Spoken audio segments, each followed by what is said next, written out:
Up only. 10, 9, ignition sequence start. 6, 5, 4, 3, 2, 1, 0. All engine running. Liftoff. We have a liftoff. Up only. Hello and welcome to Up Only TV. I'm Ledger. Kobe's on the line. We've got the president of Jump Crypto, Kanav Kariya, on the line as well. We're excited to have him. Not like we got anything to talk about. We'll get to it in just a second. First, I want to tell you about FTX. Go to uponly.tv/FTX. Thanks to FTX for being our exclusive partners for all things that we do on Up Only TV. You can make a trade today on the FTX app, track your portfolio, go to your local Chinese restaurant and get some custom fortune cookies sponsored by FTX as well. Go to uponly.tv/FTX. Kobe, you obviously don't follow every single tweet that I put out, but I went to lunch with a friend of mine yesterday. We went to a local amazing Chinese place. Free ad, Red Pearl in Alabama. And at the end of the meal, I opened the cookie. It's got the freaking FTX logo on the back of it. They are legitimately shipping the fortune cookies, I guess, all over the country. Yeah. Wow. Well, there you go. Those fortunately, you got loads of them. I thought maybe you were selling them to like local. I legitimately had almost taken them by there to just give them to him because I'm like, what am I going to do with like 1,000 fortune cookies? But they have their own. So there you go. I liked it at the start of the episode when you said we've got the president. You should have just stopped there. We've got the president. What does the president do? What does president mean? Well, sorry. Is that a question for Ledger or for me? No, that's for you. No, yeah, for you. We know what the real president does. Yeah, they do nothing. For the most part, yeah. It's at Jump, I get to work on like a lot of like the fun 0 to 1 stuff. In crypto, we've been doing a lot more than trading. We've been building in the space, of course. Wormhole's one of those examples. We invest, we kind of have new business lines, and I get to work on a lot of that stuff and help push that forward. And so it's a bit of everything. It don't sound like a real job. Ledger, are you convinced? We can let him roll with it. All right, I just fixed my audio. Apparently my audio sounded weird, so it should be better now. All right, so I outside of what is a president, I need to go even simpler question. What is Jump? Because Jump, I didn't hear about it very much in my early days in crypto, and now I find out you've just been taking money from me all this time, and you're cleaning up on the markets, making hundreds of millions a day or something. I thought I was giving it all to Arthur, but apparently I've been giving some to you as well. It's what is Jump? What does Jump do? How long has Jump been in crypto, etc.? Yep. So Jump Trading is a prop firm founded about 20-something years ago in the pits at the CME. Today, one of the largest quant trading firms in the world. Trade everything that moves. Been in crypto for over 6 years now, and so the crypto effort started as like an intern project at this Skunkworks Labs thing that we have at the University of Illinois, and there was like a mining rig in the closet and VR project to abstract away trading screens, and also this intern project to explore like crypto market structure and build tools, and that grew into what Jump Crypto is today. We've got over 140 people full-time at Jump Crypto, and primarily like 2 buckets of the business. One is prop trading, exactly what we do on the other side of the house. So build quantitative models, scale that globally across all the crypto venues, make markets, take on the markets, kind of exactly what you'd expect. The second piece of the business, which I'll say is even probably closer to the heart of where Jump Crypto is right now, is the build and strategic piece. And so we're building in the space, we're investing in a bunch of stuff, and we're partnering with a lot of projects. We launched the Jump Crypto brand publicly sometime last year. Jump has traditionally been super quiet. There hasn't really ever been a reason to talk about making markets. But in crypto, you're building and you're partnering, and there's all this community stuff. And so we decided that it would be good to kind of have a voice there. And so, we've been publicly very involved in the Solana ecosystem, in Terra, recently in Oasis, a lot of exchange on-ramp, off-ramp plays globally, some infrastructure stuff, and, with Pit Network, which is Oracle project on Solana, and Wormhole, which, I'm sure we'll get a chance to chat about a bunch. Who wins in a cage match, Jump or Alameda? Yeah. Depends on the rules. That's awesome. But like from a size perspective, there's some people in the chat that are like, hey, what the heck is Jump?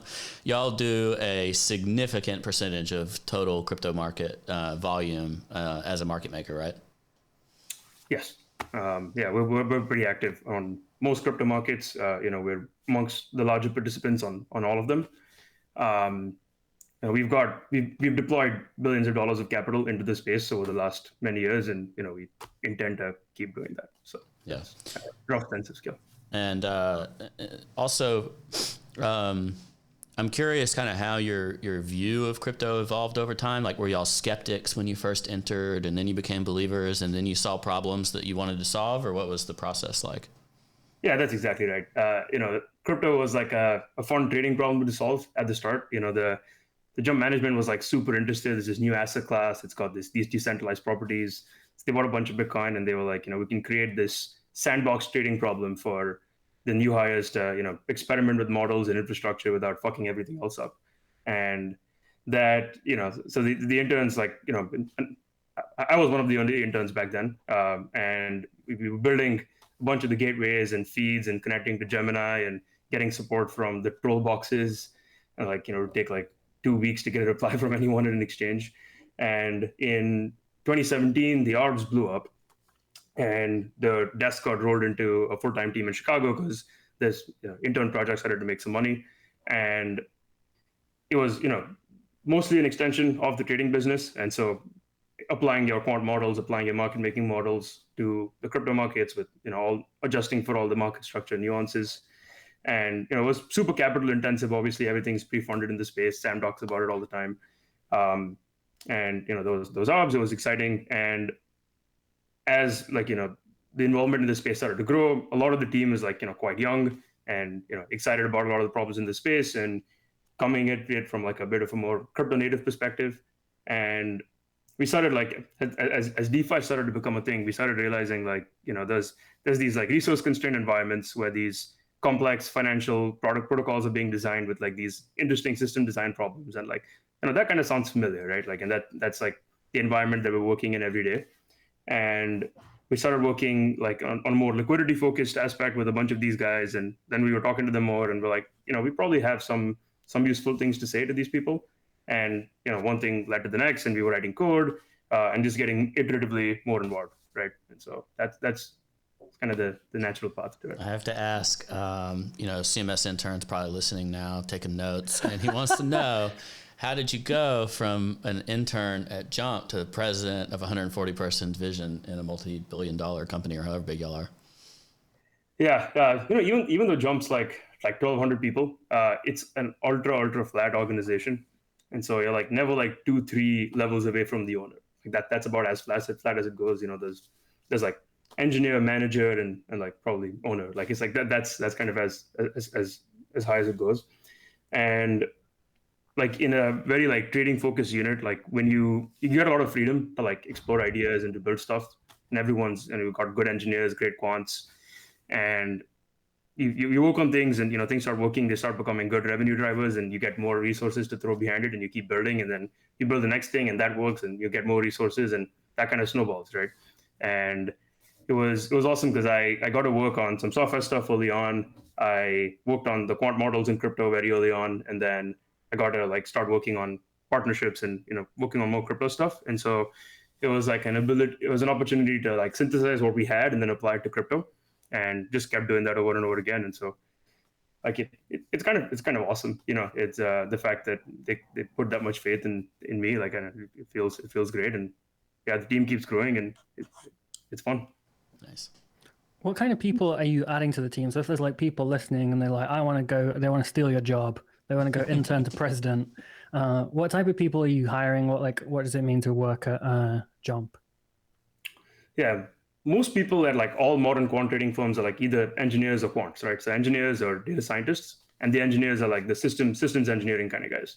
So C++, Rust is kind of new and now more important to us because of everything in crypto, but there's guys that like, want to solve like really hard problems. Everyone works really hard at Jump, so it's like you're all in all the time, working on fun stuff. And so the engineer and quant stuff, we always opportunistically try to bring the best people on.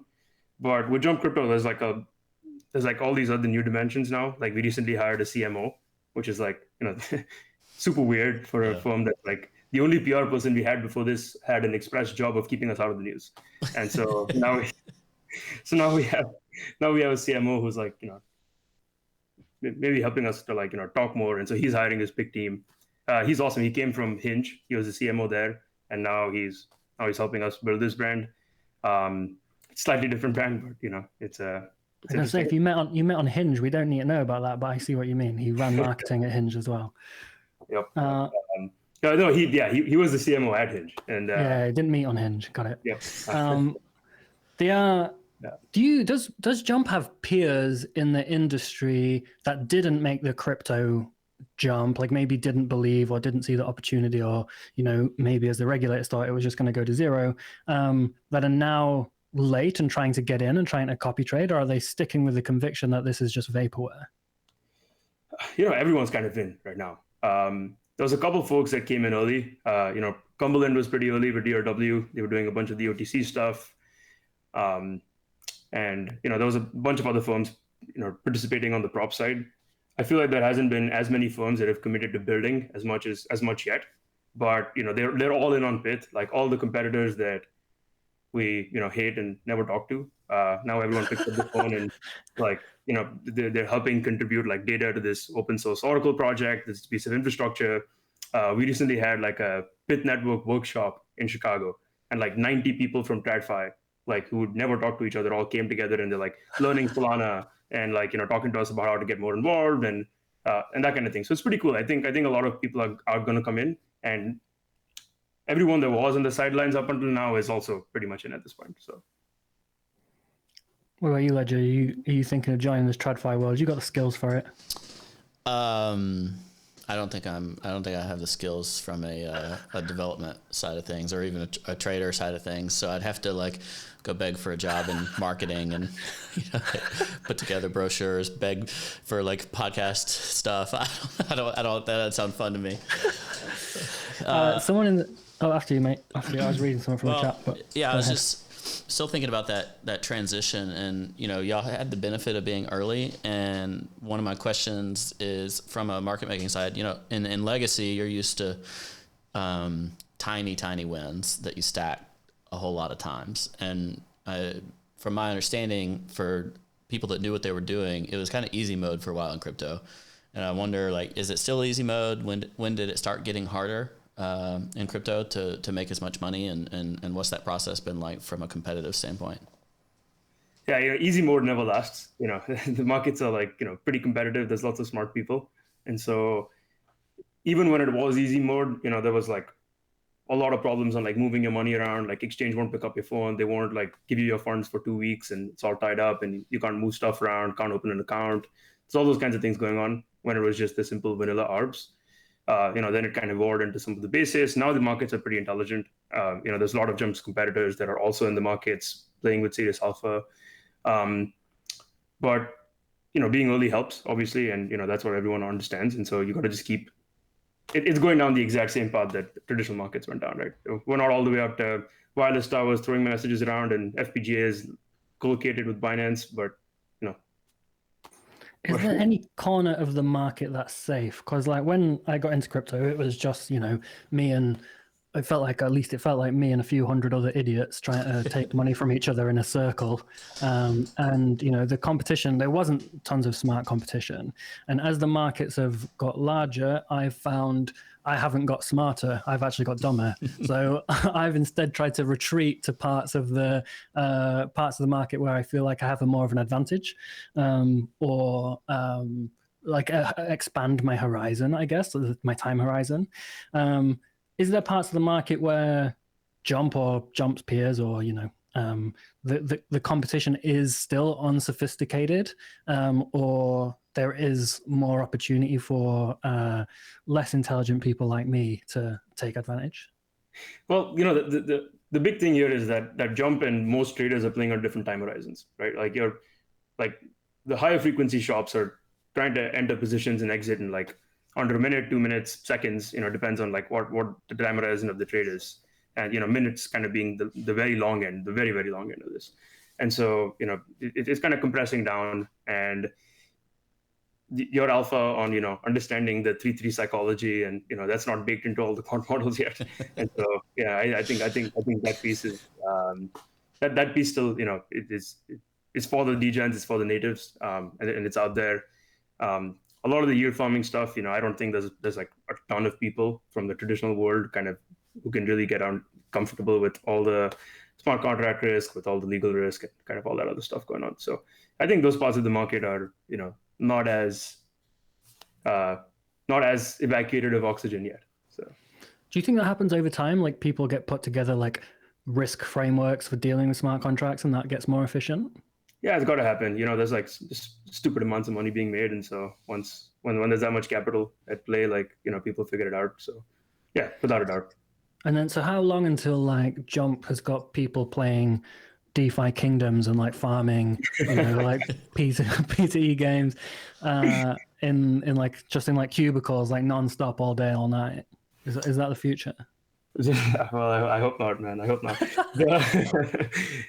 Yeah, no, I think you kind of also have to like stick to like where you have a bit of an edge and where you have strength, and just double down, because you can play everywhere. We do try to play a lot of places. We're 140 people trying to play bigger, and a lot of people are. But yeah, DeFi Kingdoms is not within the alpha.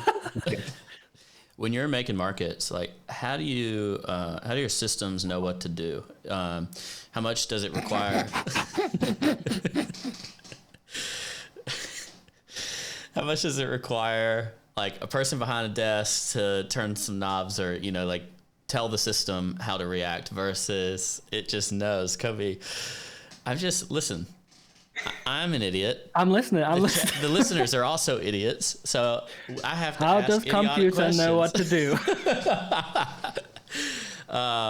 Like how much manual massaging is required, like in management of daily market? You know what I'm asking, so I'll just shut up. Yeah, well, I think there's like a spectrum of strategies, right? There's some that are highly automated, highly alpha driven. There's some that require more massaging and intervention. I guess it's like a good opportunity to like clarify how like how the building of these strategies at a very high level even works. And so generally you have an alpha building process where you're trying to build models that can predict the price on some time horizon, and say it's like 10 seconds, right? So you have all this archive data. You have these machine learning models, you spit a bunch of grid jobs out, and it's all these computations going on that should result in a predictive model that has, a decent chance of predicting what the price is going to be on that time horizon, right?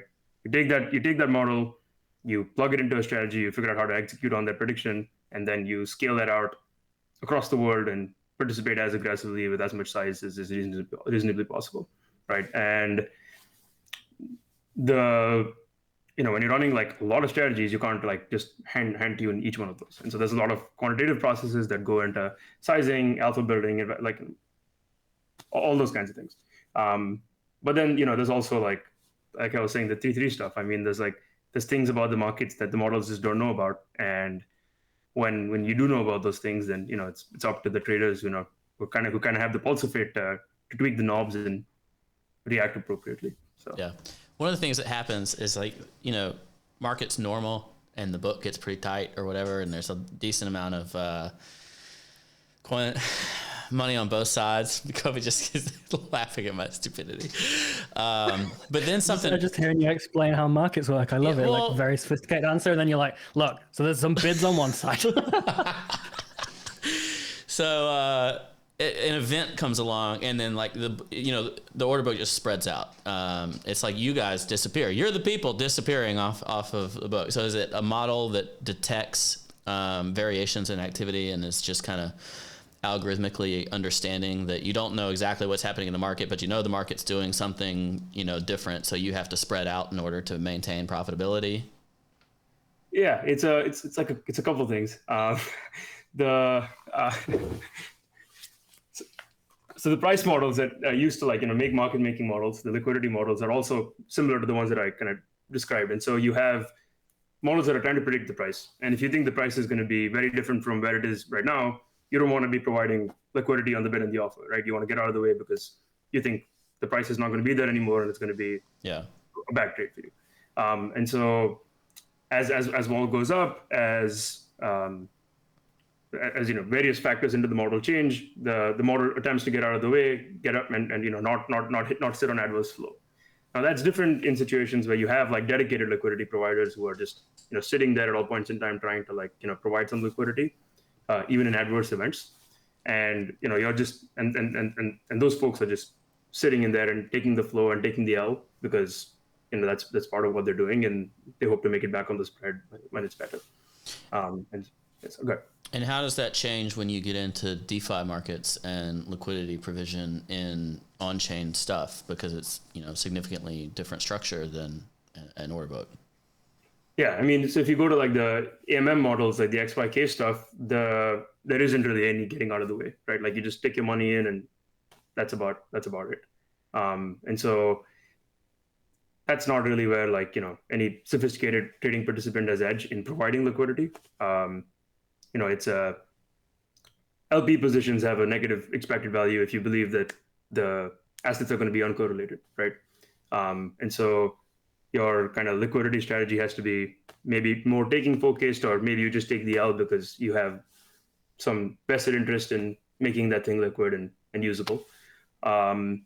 Or if you have something like UniV3, then you move your orders around and you do things with it. But on Ethereum, like paying $100 to move a quote, like it's not going to work out. And so, so what are you bullish on in terms of on-chain stuff? Like, where do you think liquidity will exist long term? Like, if something's negative EV forever, then you just have to have these people that are incentivized in other ways. So, what do you think would make on-chain markets work well in the long term? Yeah, with scaling everywhere, this is on L2, L1 everywhere.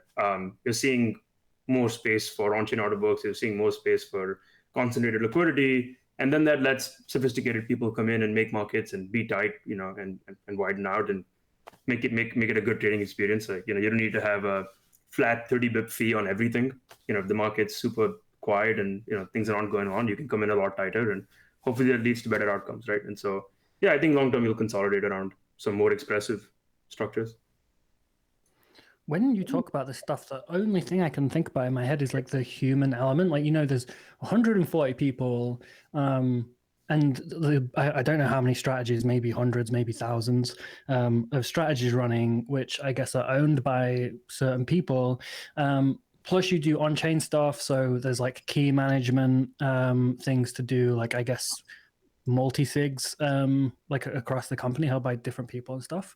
I'd love to hear a bit about how that works. Like, what stops someone making like the biggest L and losing like $1 billion and then coming into work like, Mr. President, I fucked it.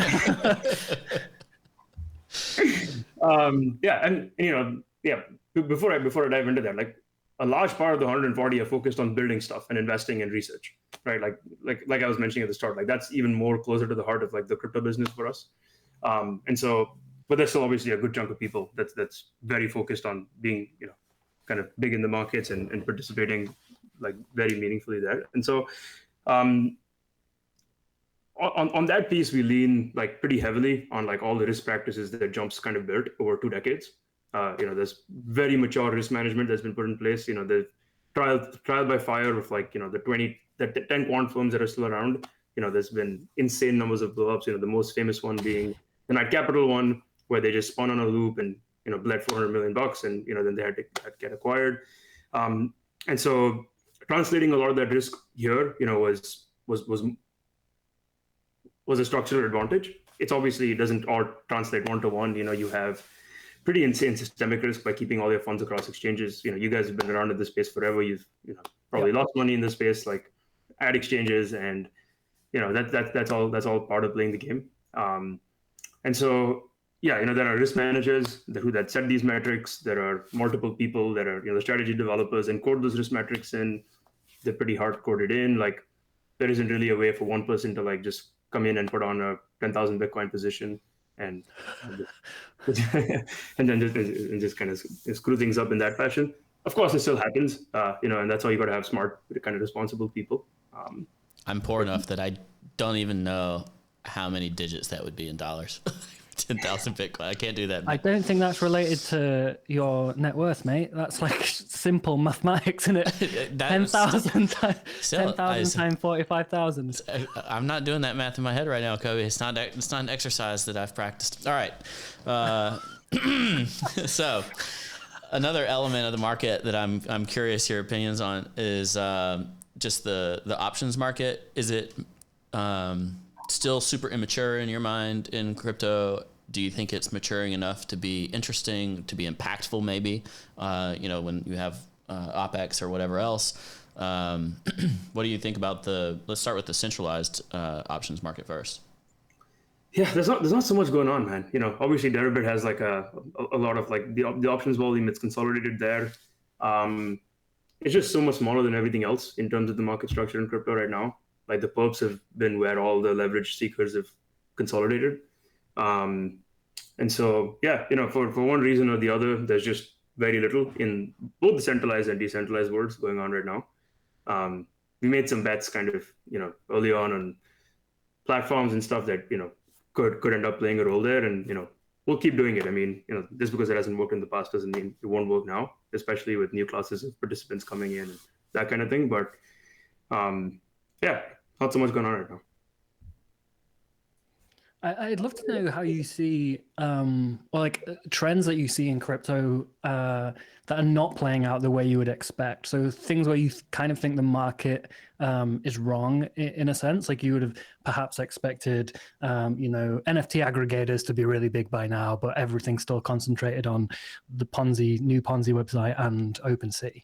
Or, like people still prefer Uniswap V2 over V3, at least like retail volume seems to go through V2 a lot more. Those kind of things where just stuff is not playing out as you'd expect and you think that will correct over time?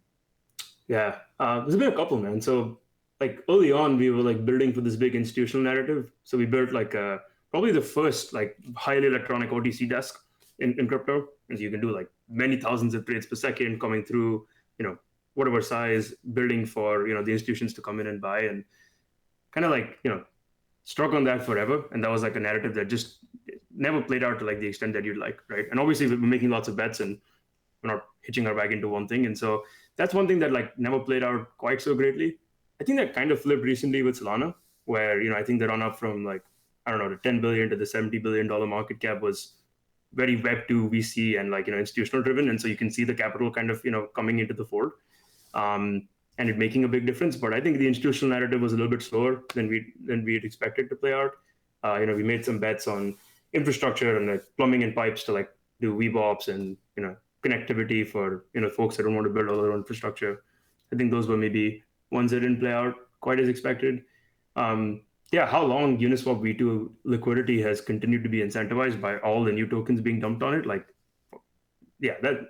Didn't predict that. I'll tell you that. That's one that continued to surprise me. Now I kind of get it. But it was like, especially when we first looked at Uniswap and we were like that's just like so inefficient, and like there was all these theoretical things, and for like a good few months we just like missed the fact that it was enabling something cool. And so that's definitely been one of them. So yeah, that makes sense. And I guess the opposite question is like, what have you nailed? Like, what do you think this is going to play out when a lot of people doubted that, and you stuck to that conviction, and I guess you've seen it happen over time? I think like one that jumps to mind is like Terra. We always thought like decentralized stablecoin is interesting. I think it's like a bit of like a middle of the bell curve view to point out the fact that it's highly reflexive. Like it is. I mean, that's obviously that's the incentive mechanism. That's the way it's been laid out. But there's like human elements outside of it, right? And there's the fact that you're trying to make it like get adopted as money everywhere, and a lot of ecosystems are now adopting it as like a code currency, basically, for a lot of their DeFi ecosystem. Exchanges have code assets, it's in payments, fintechs, all these kinds of things, and that's the only thing that's going to make money when it's not backed by a dollar.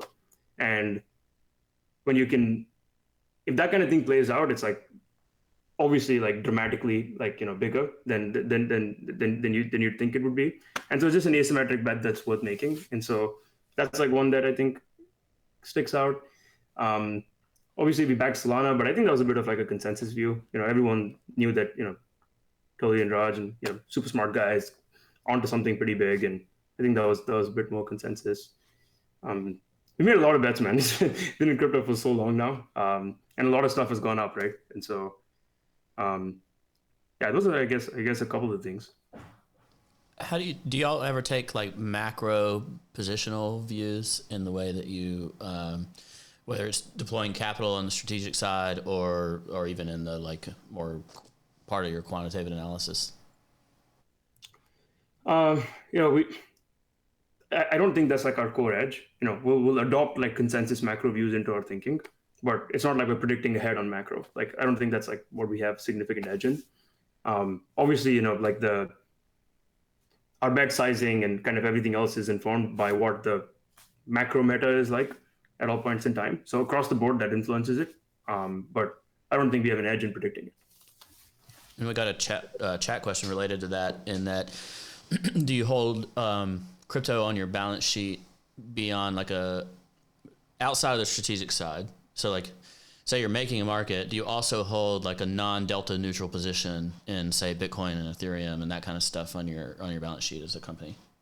Yeah, well, you got it right. I mean, all crypto markets are fully pre-funded, and so if you want to make two-sided markets in Bitcoin, you got to have Bitcoin. And so even if you get flat by the end of the day, you got to have that Bitcoin to sit on.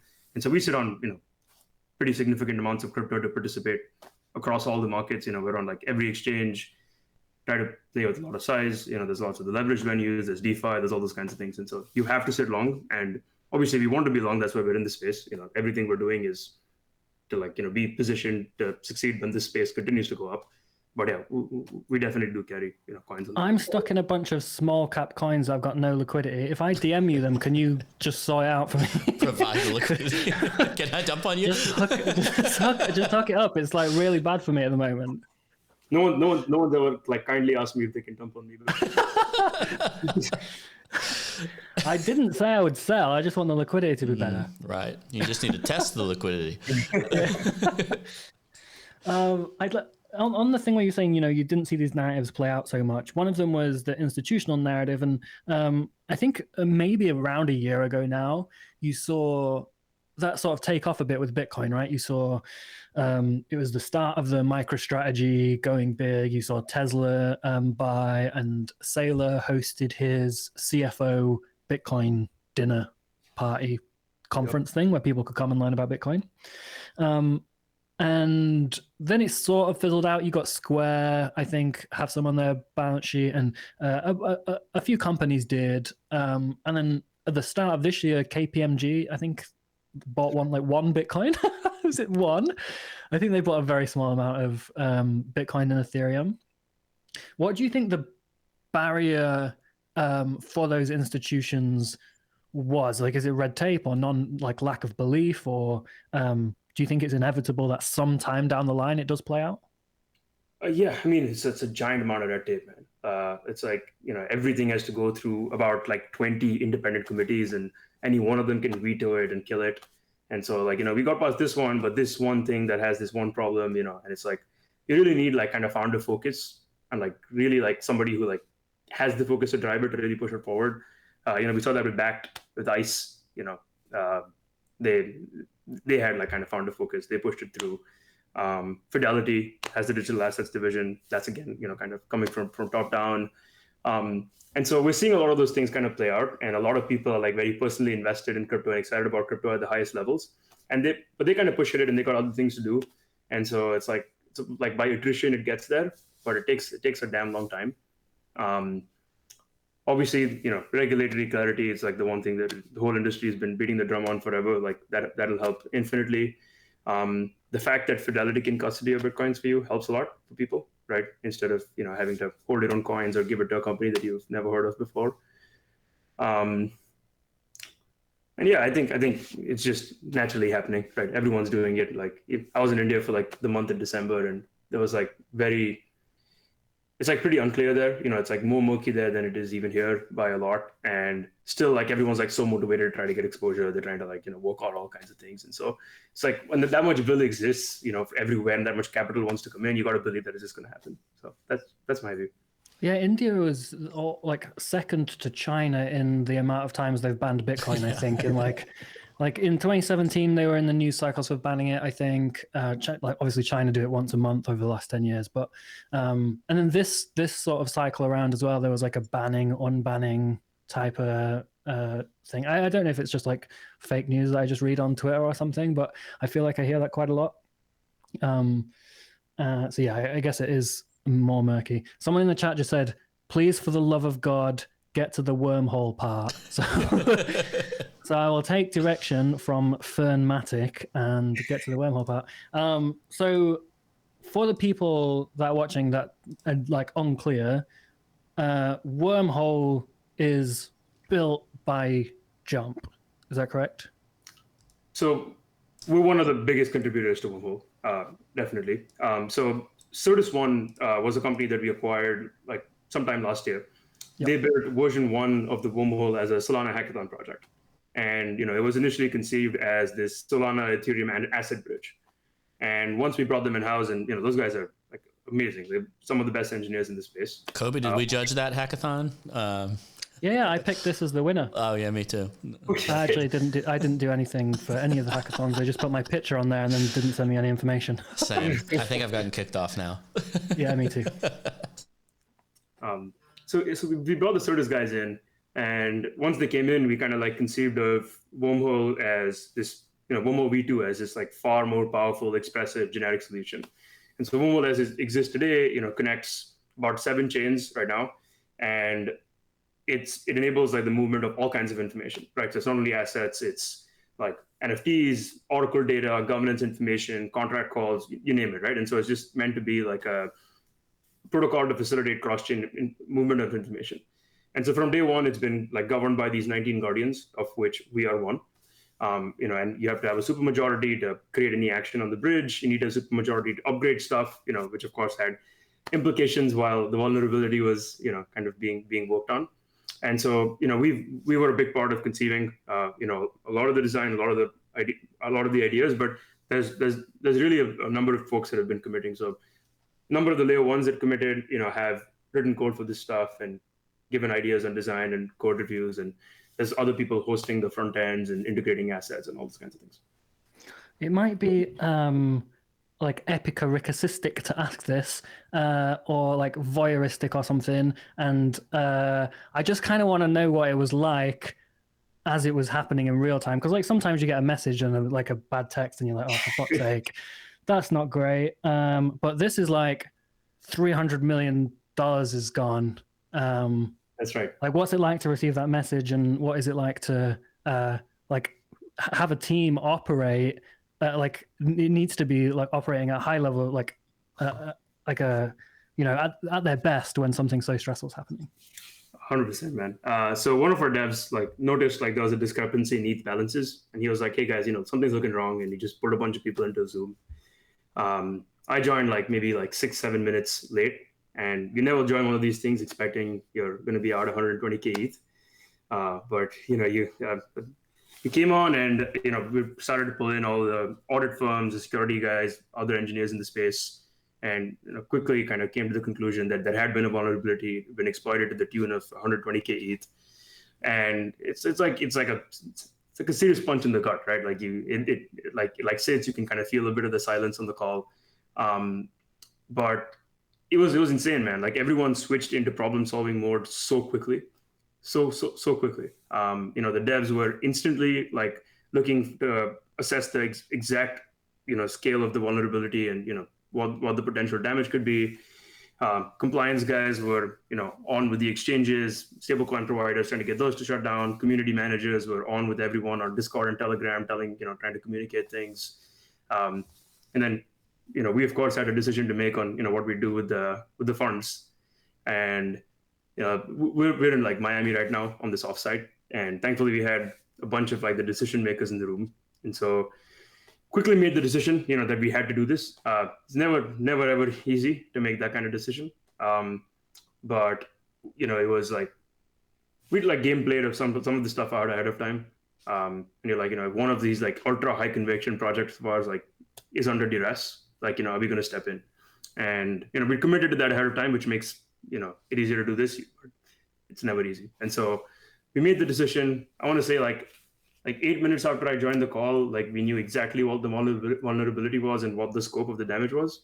And a couple hours in, after having reviewed, tested, audited, the patch was in, and like 18 hours end to end, the bridge was back up, the funds were back in, the site was back up, and we were just kind of educating the community and working on that kind of thing. And so not one like finger was pointed, no one blamed anyone, no one said anything. It was awesome, man. Like you never look back on losing $300+ million fondly, but like I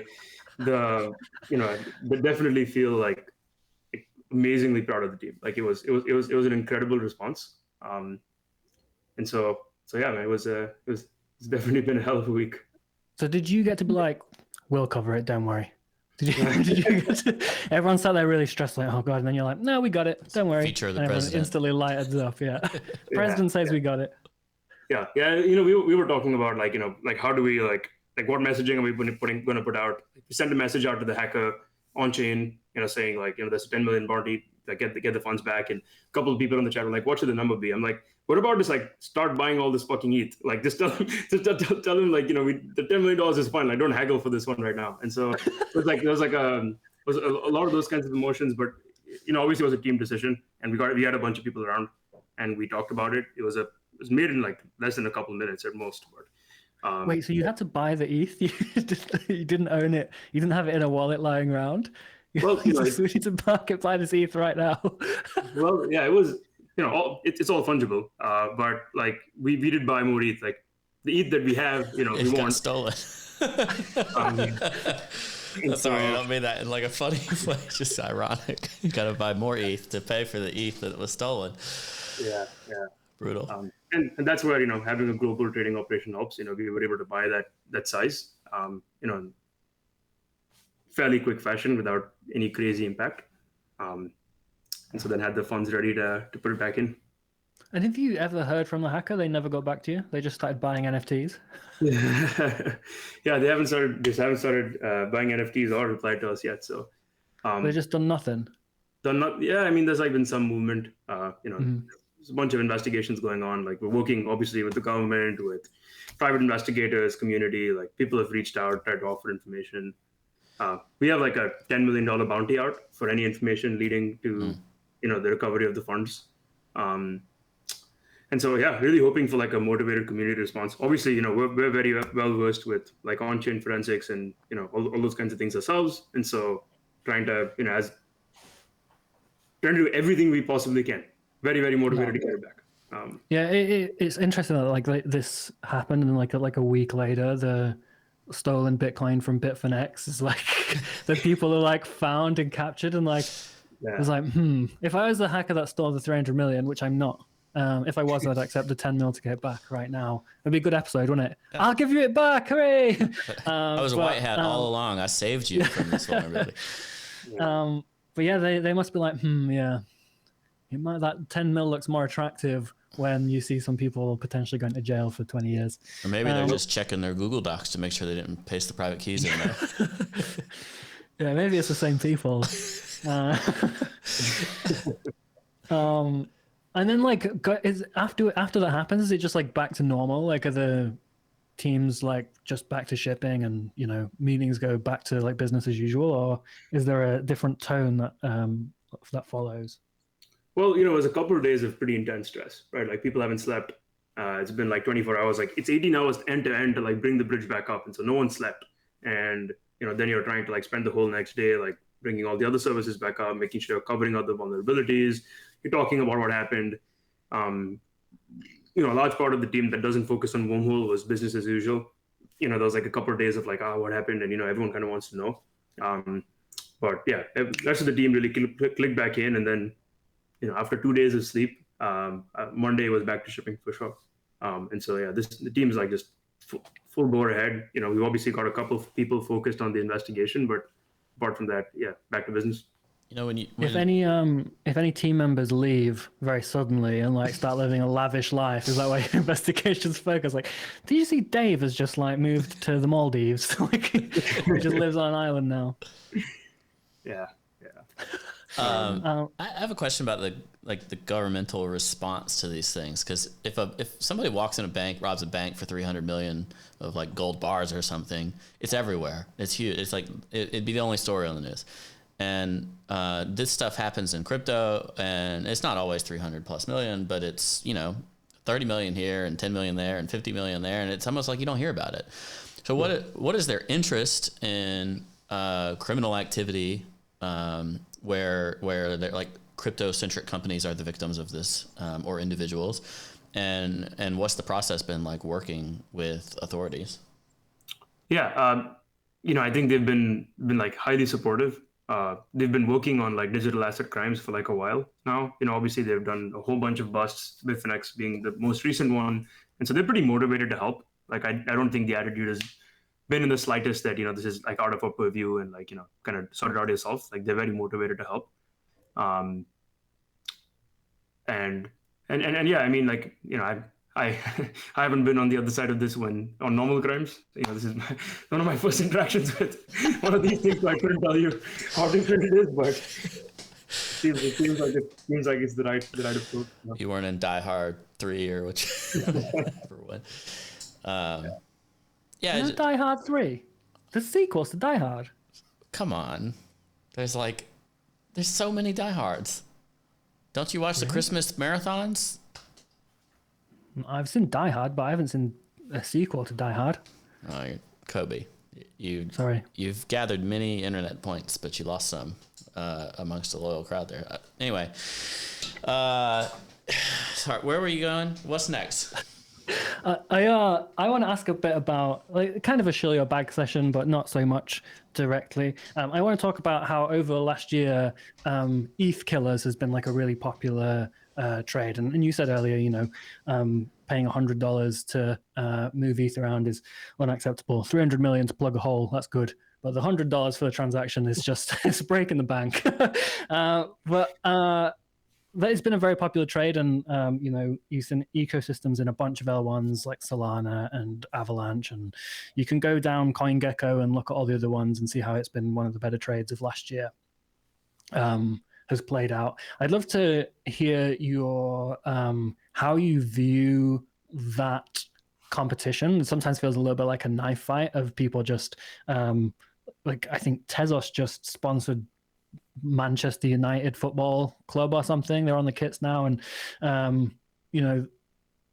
that seems to be happening more and more. They're realizing that this is the time to onboard users and build an ecosystem that should sustain for the future rather than something that just fizzles out quickly.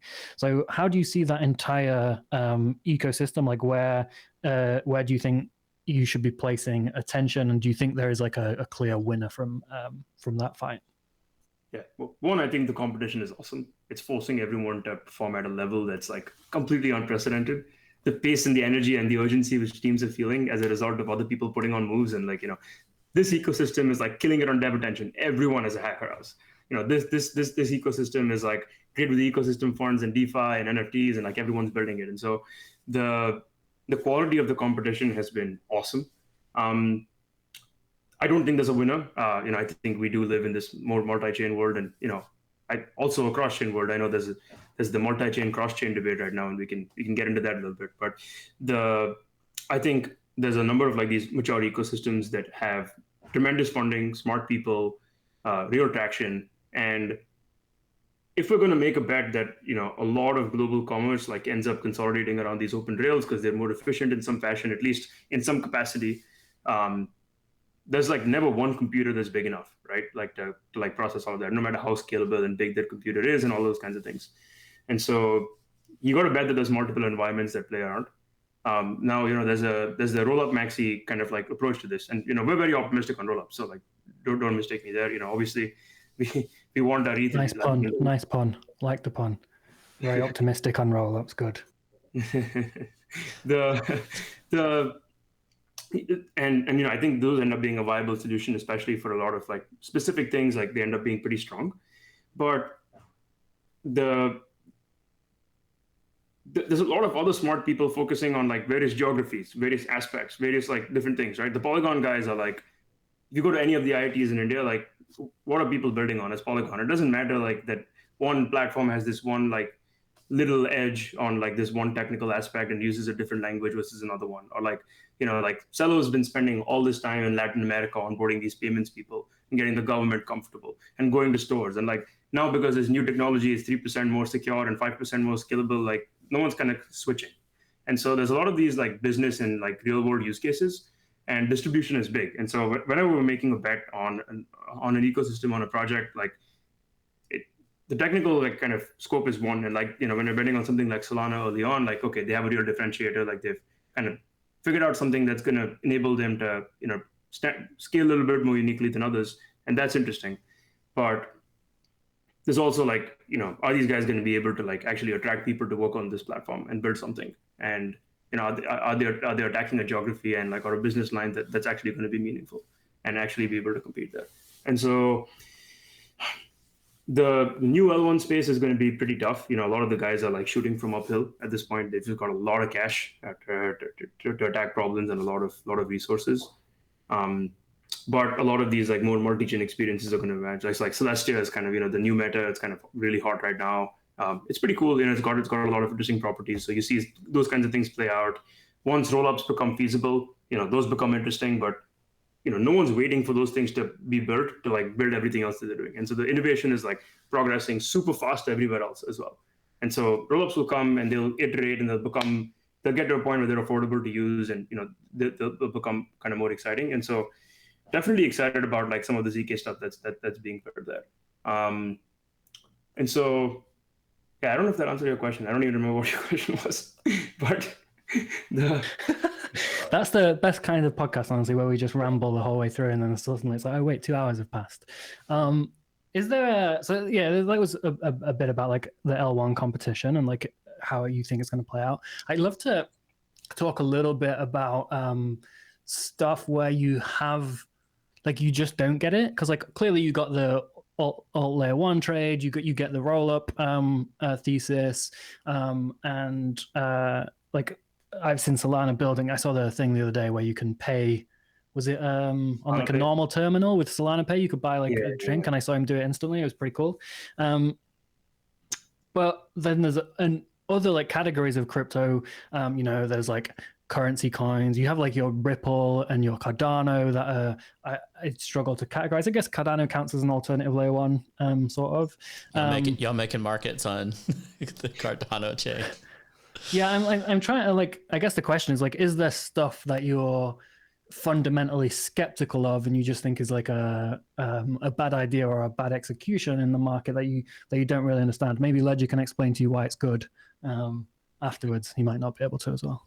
Well, I'd love to hear it, but yeah, I think a lot of these are also maybe more consensus views now. Like a lot of like the GameFi stuff seems to be way overhyped. Like single game raising $400 million valuation. We'll sell your token and we'll build a game at some point. Trust us kind of thing. Like that's like so overplayed. Metaverse is exciting. It's real. We led the Metaplex round, very optimistic on Solana NFTs. Also quite optimistic on like one chain really being able to build the infrastructure to like have NFTs going forward. Like it requires a shit ton of focus to build a stack that people can actually build on top of. Like you got the 721, but like or like the equivalent standard everywhere else, but you need a lot more tooling on top of the standard. And so not everyone's going to have the focus to, I think, keep building on top of those things. But I guess that's a bit of an aside. But the metaverse stuff, I think, is like just a bit too crazy right now. Anything credible is like a $500 million valuation, and everything else is a bit of a cash grab. I think that market gets way too overheated. What else do I not get, man? Yeah, the meme coins, I think like everyone gets at this point. Like it's like, I couldn't fundamentally explain to you why a dog coin goes up. Right. Yeah. Not convincingly. Do you think they have staying power? It's had staying power a lot longer than I thought it would.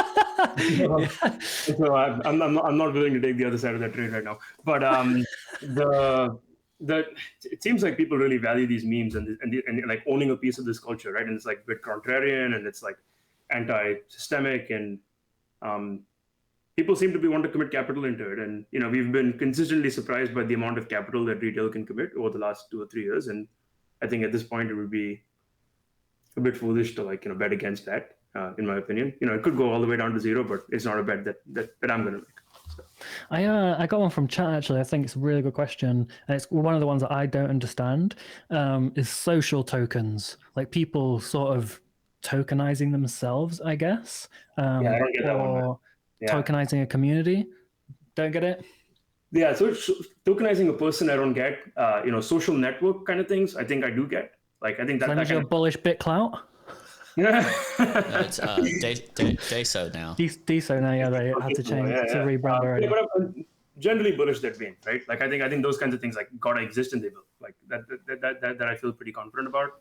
Like I don't know if some influencer recently was viral on Twitter. I'm having like memory loss now. How do you feel about the protocol? Have you seen that one? Man, I haven't even seen that one. It's universal basic income for pets. Oh shit! Yeah. Oh god. Well. Now listed on Coinbase. No. Yeah. That's been a little bit crazy. Coinbase listing $30 million market cap assets that's 10 wormhole hacks. Like no, it's like a tenth of a worm. It's a tenth of a wormhole hack. It's just it's weird. It's weird. Anyway, Brian's probably never coming on this podcast, is he? I think. Well, they in disclosure of what they've said now, which is different from what they had previously said. They had this digital asset framework listing policy acronym thingy that was like all this due diligence to list something, and then they were like, here's protocol, and and they're like, this is obviously in line with our policy, which somewhere in the middle they had talked about a new policy of we basically want to list every token, so here we'll start with these. So they obviously transitioned their strategy somewhere along the lines that, but they didn't really express what that switch was. But I think it seems clearly like they're going to engage in the whatever regulatory arbitrage or something, and list everything they can and ask for forgiveness if it's appropriate, or just restrict jurisdictions from trading certain things if it doesn't seem to fit the criteria, and just be more flexible in a regulatory sense. There's a new Cryptopia, mate. It's Cryptopia days where it's Coinbase. I'd love to talk a bit about that. The Rollup, like Vitalik's blog post, basically, the Rollup centric multi-chain future, or the true multi-chain with bridges. Like, does the Wormhole Hack or exploit give additional credibility to Vitalik's thesis, or do you still see a world where people are jumping from Harmony to Luna to Solana to like chains that don't exist yet, and then maybe to Cardano? So one thing out of the gates was this was a smart contract bug, right? This exists on single chain applications much like it does on multi-chain applications, much like it does on cross-chain bridges and roll-up bridges and any other bridge, right? This is just a problem in the implementation of things. Like this same bug could have drained all the funds from Uniswap if it existed, as an hypothetical. It just wasn't sanitizing the inputs correctly as part of an action. As part of like the conversation, like more broadly, is like you got to consider things final at some point, right? Like you got to have like finality in blockchains at some point. Like you talked about Solana Pay. When you're making a payment, when you're depositing funds to and from an exchange, when you're hedging a trade from a DEX, when you're like paying somebody ETH USDC for your Polkadot SAF round, like those are all like, I don't know, cross-chain interactions. And, they become increasingly more complex and they create this web of interactions over time. And, a roll-up centric approach where all of global commerce settles down to ETH-L1 has better trust assumptions, but, misses on all the other human stuff. And so, trust assumptions aren't everything. There's going to be dozens of compute environments out there that continue to like build on value, and that people inherently have to consider final in some form or the other. And so, they will continue to build their own competitive advantages. And those competitive advantages will then compose well with competitive advantages from other chains, and bridges will help do that, right? Like invoking contract calls, assets, NFTs, whatever it is, moving your apes to Ethereum to go to a bigger audience, or moving USD as a collateralized value, and all the other creative shit that I'm not thinking of right now.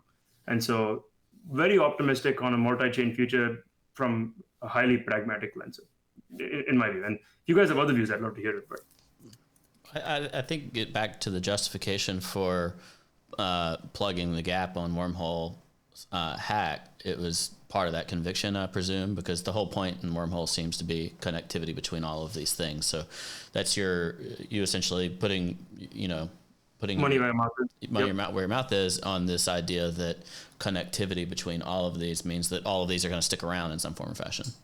Yeah, they're going to stick around, and that infrastructure like Wormhole is going to be critically important and capture a big chunk of that value in the market. So yeah, definitely a big bet on that. Can you express how's Wormhole fit in amongst the kind of the competitive landscape and like various trade-offs that can exist, whether that's centralization or dependencies on with oracles or whatever else? I don't really know how it works, but I know there's these different solutions. There's everybody's favorite bag. We don't need to name them, but like give the case for Wormhole versus other attempts at solving similar problems.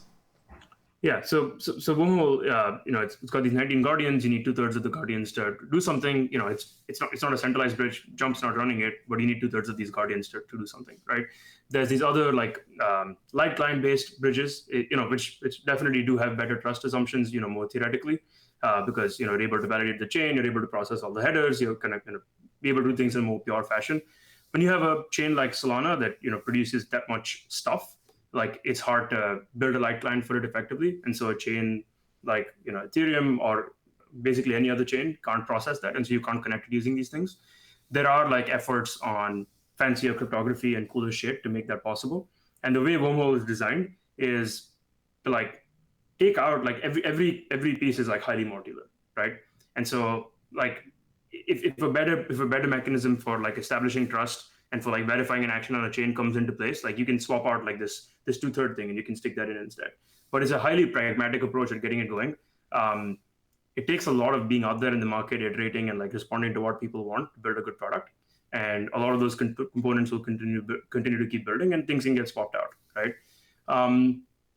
The IBC type solutions are great. I think IBC is a very strong protocol, but it does require this light client thing that's not possible yet.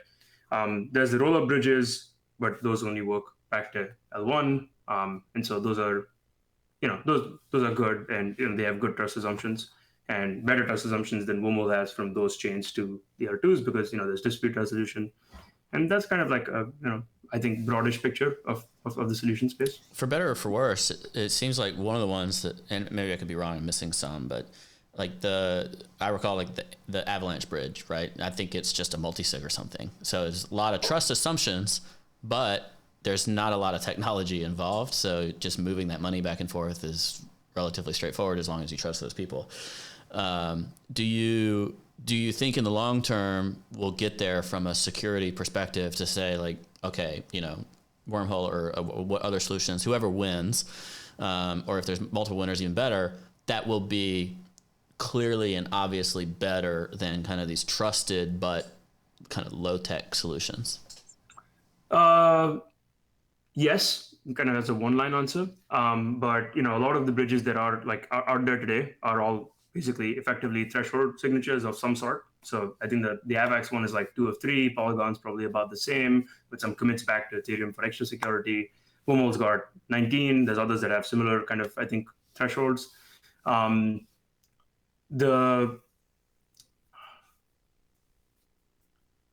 think as like cryptography like advances and we're able to do some of this light client proofs faster, like I think we will have better tech.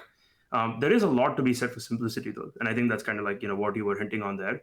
Like in more lines of code means more exploits, right? Like the Wormhole exploit wasn't a problem in its trust assumption, right? Like no one there's nothing inherently wrong with the architecture of the bridge that caused this money to go away. It was a smart contract bug. And as you write more complex bridges, there's more lines of code and there's more possibilities for exploits. And so a lot of this will come through the fire. But like a big core principle that I think all good bridges have kind of been following is in minimizing the lines of code to make it as simple as possible. I've got some questions about other stuff that Jump's building, but I want to decipher a question from chat. Ledger, how do you think the logic jumps happened for this comment to occur? Wormhole Bridge makes me think about June. Great movie. Well, you know, it's summertime in June. The flowers are out. No, Dune, the movie, not June. Dune. Oh, Dune. I thought you said June, the month. No, Dune, the movie. Well, because there's like this interstellar travel, and you got to take this, you got to, you know, absorb the spice in order to be able to see time and space and the spectrum so that you can effectively navigate through this empty space. So, like, they just... And if the spice is gone, Jump will replace it. That's right. All right. Well, thank you for your contributions, whoever that was that said that. Alternatively, I forgot about the worms in the sand itself. That's more meta, though, like the, you know, on doing this. Anyway. Yeah, there's worms in the sand, and they create holes. Yeah. So yeah, I want to ask about other things, Jump building, because you mentioned, you know, there's a few people in the team dedicated to trading, but the majority of people are dedicated to, like, you know, building and researching in the space. Are you like, have you done a secret 10K profile picture NFT drop that we don't know is actually Jump? Or like, what else is going on that is Jump branded that I might not know about? Yeah, there's a lot of stuff in the space that we've helped write the code for. And so, you know, there's like a couple of Terra projects that are coming up that we, you know, that you'll see a lot of commits from our side. The Pith network was one that I kind of brought up early on. And so that's like an Oracle project on Solana. It's getting financial data from Jump, all its other peers, regulated US equity exchanges, all your crypto people, FTX, Galaxy, CoinShares, Alameda, kind of all those folks, and you're creating like a first-party data source for, you know, contracts to settle on Solana. That's one that we've been like super excited about. It's been one where, like, you know, as I was mentioning earlier, like, we've been able to convert a zero-sum game between all these highly competitive people into a positive sum one and creating something like good. And so that's been very, very exciting. And everyone that's been involved has been like super engaged, which has been really cool. We've the Terra projects that I mentioned that we've been excited about were Prism and Nebula. There was actually an NFT project too. And so there's the Solana did like one of its I think its first hacker house things in Chicago with our new hire class. And so every time like Jump hires like the new quant class, like, you know, we had like, I think 12, 15 folks in that particular class. They go through like C++ and machine learning and like a bunch of other stuff that's relevant to the trading environment. And this time we prefaced all of that with like a Solana bootcamp. So they did 2 weeks of that. They learned how to, you know, build on Solana. And then they decided that they wanted to keep doing it. And so we gave them like a couple of months to like do stuff with the help of like a couple other senior devs. And they built like this thing called Extend. And you know, then they handed it off to other people. Like, it's obviously, you know, like it was like a really fun experiment for like folks to work on. And it's like a 1 million NFT drop on Solana just to like showcase the power of Metaplex and that kind of thing. Because we led their investment, we wanted to like show some support and build some stuff and actually see, you know, what it's kind of about and see what we could contribute back. And so they dropped it, and it's like this thing where there's like all these neighborhoods. There's like a pixel grid, you know, much like many others, but then it's got like this Z dimension, and like, you know, different things mean different things on each layer. And yeah, it was kind of cool, man. It's there's like people coming in from the new grad program, and they thought this was a, you know, fun thing to build, and they built it in a couple of months and they shipped it. And I think they're, you know, far more valuable to us now having done that. We've been working on like the Certus One acquisition like also involved the acquisition of a bunch of infrastructure. And so they run validators. They're amongst the biggest validators on Terra, Solana, Cosmos, a couple other chains. And so we've been thinking about how to, you know, optimize some of those validator clients, and, you know, kind of working with the teams to optimize performance, you know, working with Solana to like debug some of the issues that have been coming up recently with Terra and a few other people as well. working on like just some general research stuff on governance. We had this recent piece out by one of our new economic researchers on like governance, voting powers, and making a bunch of investments. And so, yeah, there's so much shit going on, man. It's just it's hard to even keep it all in your head. But yeah, there's a lot of really cool projects being built out, and I think we've got like a really strong body of very good blockchain engineers at this point that can go build things. So that's what I'm like most excited about. On the validator side, I know Certus run a ton, and I think they're like highly reputable as well. I knew of them prior to your acquisition. Do you do much stuff with MEV? And like, how do you see the future of MEV on proof of stake chains? And because I guess in some ways, like Jump, it should be your bread and butter, right? But at the same time, the ecosystem's not super developed yet. There's like a lot of people running bots from their home that are like just printing money. I don't know if you saw the one guy conceded his bot to there was two people competing, and one guy conceded and open sourced his bot and wrote a message to his competitor like, "You've been a great competitor, I'm kind of giving up." 8bot. Awesome. Yeah, 8bot. And then the other guy wrote back like, I'm beating you because I have more money, I can pay higher gas fees, like trade up and then come challenge me or something. It was like a great anime storyline. But yeah, I'd love to hear like how you see MEV and like the future of that, especially as ETH as well moves to proof of stake this year. Yeah, one, I don't think MEV is inherently bad. We haven't done a whole bunch of MEVs. I'll just say that out of the gates. We understand it fairly well. We've played with it. We know what the systems look like. We've never been involved in like sandwich trades and those kinds of things. Like that's just not something that we wanted to be involved in. As we go to proof of stake, like MEV is going to go with it. Things like flashbots are going to consolidate. The things I worry most about is kind of the censorship resistance aspects of it, like with flashbots like becoming a centralized piece of infrastructure that stands in between everyone else. And the guys that are building it are good guys, of course, but that's not the assumption that you want to work with in this space. So that's that kind of one thing. If you can get like a slightly more decentralized source of prioritizing transactions, and I think that's likely to develop. As proof of stake matures, I think some people have been worried about like if you control a lot of stake, then you can order transactions, and that makes it like that makes it better for you to like squeeze people on things or those kinds of things. And I think at the end of the day, like you have two options, right? You can either order the transactions yourself to include your own transactions, or you can accept a batch and get paid for it. And whichever of those things ends up being more economically profitable for you is the one that you'll end up doing. And so if the market has more alpha than you, then you're just going to take that option because they're extracting more edge and they're willing to pay more for it. And so I think it's a bit of like people getting spooked out about things. So I don't feel personally as like scared about it per se. I think the MEV like structure is pretty interesting and pretty cool. It's basically converted like the whole market into like a continuous batch auction. And in traditional like high frequency literature, people have always like talked about the fact that the FIFO matching at like the exchange venues is becoming like has negative externalities on the world. So because of the speed race, you have all these like insane infrastructure investments that are arguably not adding much to the world, and those kinds of things, and that we should consolidate on like auctions within certain slots to make it so that the speed advantage is only good up to some point, and the some amount of jitter is pretty good. And MEV kind of naturally forced that with flashbots. And so I think it's a cool experiment. It's also like why like I think I find DeFi like just really fucking awesome.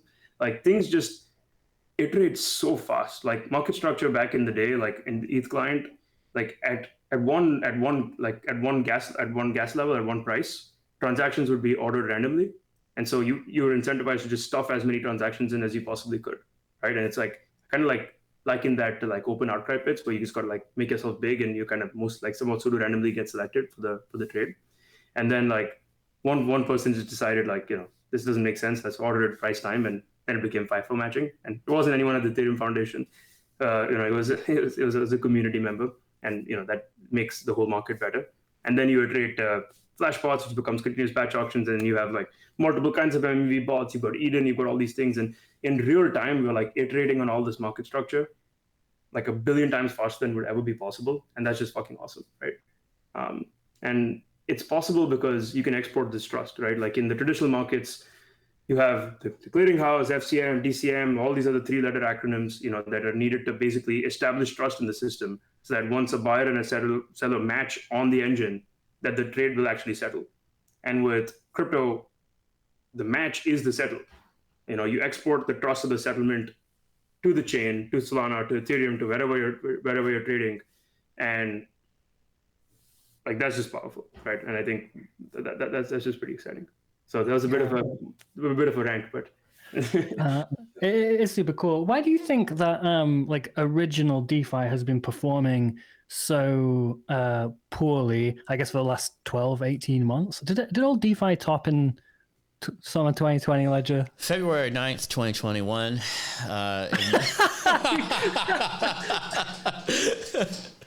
That was when it topped in dollar terms. ETH terms, I'm not sure it actually made new highs throughout that January and early February run up. I think it topped. I think Chainlink topped in ETH terms in August 2020. Yeah, Link definitely did, but even like Aave, kind of the stand-in for that kind of fast runners in January. I still am not sure if it hit like ETH relative all-time highs versus what it did in August, September 2020.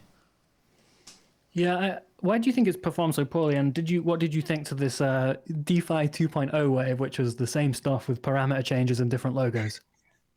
Yeah, I mean, people wanted new games, right? So we yeah, like it's more. It was fun for a little while. I think they were like obviously overinflated for a while, right? Like people were farming the shit out of them. There were all the Pool 2 games that were like hyping everything back up. And eventually you run out of tokens to play Pool 2 games, and then things came back down. And then we played Pool 2 games on new DeFi, we played games on NFT. And so I think like at some point, I mean, it's not a perpetual motion machine, and like DeFi 1.0 had to stop kind of running up. I'm like pretty impressed and happy with like where it's held up relative to where it could have gone. And so, these things are still trading at pretty big numbers. And so, yeah. It seems like DeFi as technology has stayed fairly sticky. DeFi tokenomics have been like hot garbage broadly. Yeah. 3-3, baby. Man, 3-3 is like that was the evolution, and then died, and that's we're I'm just even thinking about back to the stuff that was hot in DeFi summer. Chainlink obviously kind of front ran all of it, did well through the bear market, but then you had Aave and Uniswap and Sushi and all those borrowing and lending protocols, DEXs, and other stuff in DeFi that just has struggled. I don't even know. It never really recovered from a tokenomics perspective. Maybe it just needs years, like kind of like Zcash or something, but hopefully not that bad, to kind of bleed out, get the tokens in circulation, and then figure out like how do they accrue value. I don't know. I think so, man. Hey, Zuko's agreed to come on. Can you stop dunking on Zcash till after? Yeah, sorry. I'm not dunking on it. Good tech. But Aave is a great freaking product, what it actually does. And then they're not stopping either. As an example, like most of these teams are still building stuff. They're going, I think, the wallet route. But there's every single one of them, I think, is just kind of becoming a decentralized bank. Which is fascinating for long-term stuff. Yeah, and that's exciting. I think a lot of these people are going to push towards better user experiences just to have their product more used, and that's going to like drive innovation on that space. Aave is like one of the teams that keeps building. I think they have the V3 stuff where Aave on multiple chains becomes more than brand value. They actually share balance sheets and stuff, and so they're doing creative, innovative things. And so, yeah, it's nice to see folks kind of stay committed. Ledger, we're almost hitting time. I have a handful of questions left. You got a couple more, or shall I go for the quick fire? I have one more question about wormhole stuff. After you, go for it. Does it solve kind of this liquidity fragmentation problem where, like, say, Sushi is deployed on 15 different blockchains, liquidity has to be everywhere? Is it centralized liquidity, or how's that work? Yeah, so there's like a couple of vectors to how it tries to attack that. One is, tokens like in the Wormhole ecosystem are path independent.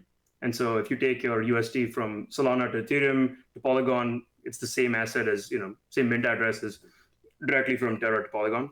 And so that makes it easier for funds to flow through. You're not like triple and quadruple wrapping things, which makes things, far more efficient. And so as long as you consolidate on standards, that helps. There's also a bunch of like cross-chain swap stuff being built so that, you go straight into the native asset. And so say you have something like USDC or Tether or USD or, name your favorite intermediary coin. You can swap into the intermediary asset on one chain, bridge that over, swap back out all in one click.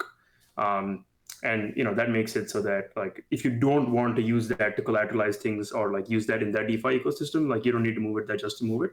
And so that helps in some aspects. And then you don't need like this n by n liquidity matrix. You just kind of go n by one by n, and that makes it a lot more straightforward.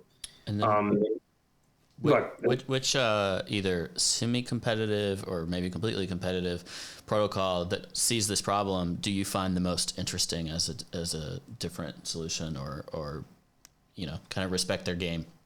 Yeah. I think there's credible competitors in the space, which is great. That's like really been much like for the layer ones. It's been a kick in the team's butt to like keep moving, keep pushing forward.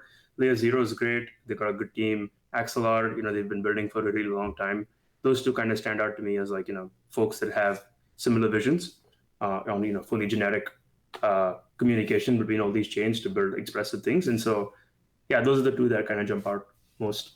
Cool. Thanks. Your turn.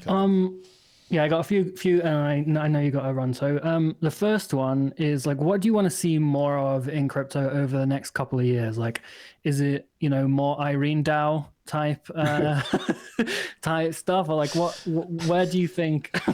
what are you hoping? What are you hoping people build over the next couple of years? What do you think is missing, I guess, from the ecosystem? Yeah, more of what Phantom built, like their user experience seems so awesome. Like I saw, we also the same video on Twitter, with Solana Pay, like when like you can build those kinds of experiences more seamlessly where users can come in and just play with these things, like that becomes dramatically more easy. Like I always have friends saying, like how do I use my wallet? And then folks get confused when you have to move funds from one wallet to the other. Like no one knows what a seed phrase is, what any of these things are, and people end up being highly confused. And so better user experiences for sure. The infrastructure plays have been getting super hot. We've seen like so many multi-billion-dollar raises, from Figment, Alchemy, et cetera, and like getting to that truly AWS-like experience where you're able to build on these apps strongly. We saw the Moxie post where like he talks about the fact that none of this is decentralized. There's a few people trying, some of those honesty systems for decentralizing RPCs, but I think just more involved like systems so that like everyone that's building an app is not running all their own servers and like figuring out all these things. And it's really slowing innovation down. It's very hard to do for a lot of the more involved chains. And so more of that for sure. And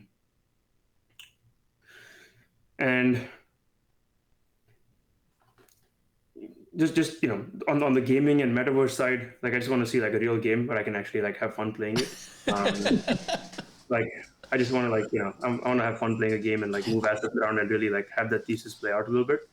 And then like on the research side, like very interested to see like where all the ZK stuff goes. If like it becomes computationally effective, like there's a lot of interesting hardware acceleration things that are going on there to make things going. And like I guess like an underlying theme of all of this is like we're like highly infrastructure focused and like not very prescriptive about what gets built. I don't think I have a lot of amazing creative vision there, and so it's a lot of like enabling things. The next question is from chat. It says, "Where did you get your GM hoodie?" Yeah, that was probably the one that's been asked the most. Yeah, my girlfriend gave it to me for my birthday recently. Where's it from? We can't just ask your girlfriend. Bring her on the stream. Yeah, we'll have to send that to the folks. Is it a custom build? Is it LOL DeFi? I think it is custom built. I don't know. Maybe I can find out. Right, okay. We'll put it in the show notes. We'll put it in the show notes. It's very popular, and I'm raising money for a GM hoodie company at a $300 million valuation. If you're interested, so I'll hit you up after the show. All right, on the show at the very end, we asked the same question to guests unrelated to crypto, more of like a life, a philosophical question, perhaps, and it's just what like sort of a piece of information, a piece of life advice, maybe a mantra, have you found yourself reflecting on often in life that has helped you be more successful or happier or healthier or whatever? Just a piece of alpha that they can take on and go, all right, maybe I can be president as well one day. Yeah, I'll give like a bit of like a work or a business one. And that's, kind of like one that I've like just learned to absorb a lot, that I reflect on a lot from, the kind of like the folks that have been here at Jump for a while. And it's like really like harnessing the power of asymmetric upside. Where you can, if you recognize asymmetric opportunity, you can lay a lot of bets, and then really have the conviction to like throw the kitchen sink at things that are working, and then keep doubling down. And I think it's easy to say and just really, really hard to do. Like the $300 million call that we kind of made last week. I don't think we would have been in a position to make that without having reflected on that infinitely. And so we feel pretty good that that's going to pay off well in the long term. It's a big hit, but we're here for a long, long time, and there was a lot of shit running on it. So that's one that has been top of mind for the last week for me, at least. I like it. Thank you, boss. Ledger, want to read us out? Yes, sir. Kanav, thank you so much for joining us. We really appreciate it. You can follow them on Twitter. We'll put the links on the show notes, and also go to jumpcrypto.com, check out what they're doing. They got some cool writing on their website too that we didn't get to today, but it's very good. And also thanks so much to FTX for being our partners for Up Only TV. Go to uponly.tv/FTX, trade there today, earn yield, all that good stuff, track your portfolio. Check out their Super Bowl ad this Sunday. You can do that. Thanks y'all for being here. Have a great day. Bye-bye. Thanks, guys.